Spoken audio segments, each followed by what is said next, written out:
Hello dear students, today we'll continue with the third feature of perfect competition, that is perfect knowledge. Buyers and sellers are fully aware of prevailing price in the market. तो क्या है perfect knowledge? They are also aware of the fact that homogeneous product is sold in the market. तो buyers और sellers जो इस चीज से aware है कि homogeneous product है, इसलिए the producers cannot charge different prices from different buyers. तो इसीलिए जब different prices you cannot charge, so the thing comes that profit, if you want to earn at higher levels, that is higher profit through price discrimination, is ruled out. Next comes the implications. Homogeneous product leads to uniform price in the market, and because of zero degree of product differentiation, products of different firms are perfect substitutes of each other. क्योंकि zero degree of product differentiation है, that is homogeneous products. So because of zero degree of product differentiation, it leads to zero degree of market control. इसलिए एक firm जो है, that is a price maker, not a price taker. So it cannot influence the price of the market of the product.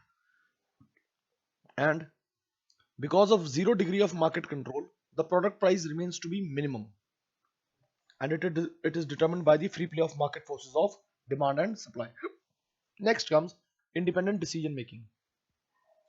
There is no agreement between any two firms in the industry regarding quantity to be produced or price to be charged. तो हम कह सकते हैं कि firms do not form trust or cartels like OPEC, oil producing and exporting countries. Accordingly, under perfect competition, there is maximum output and minimum price, and no cartels or trust.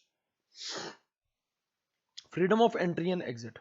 अब short period और long period, इसमें हम दो की बात करेंगे. If we talk of the short period, it is too short for an existing firm to leave or new firm to enter, but in long period, existing firm leave कर सकती है, new firm can enter, right? The implications: because of free entry and exit, firms in the long run earn only normal profits, right? क्योंकि new firms enter हो सकती हैं, तो TR is equal to TC और AR is equal to AC हो जाता है, right? जब नई firms आएंगी तो क्या होगा? Market supply will increase, supply gets greater than demand, and this is a case of excess supply, so the market price will fall, so the extra normal profits will be wiped out. In case of extra normal losses, होता क्या? Many firms will leave, the supply will come down, and the extra normal losses will be wiped out. So because during the short period, entry exit is ruled out, a firm may operate under any of the following situations: either it is normal profit or extra normal profits or extra normal losses. तो ये situation हम समझते हैं, TR is equal to TC और AR is equal to AC.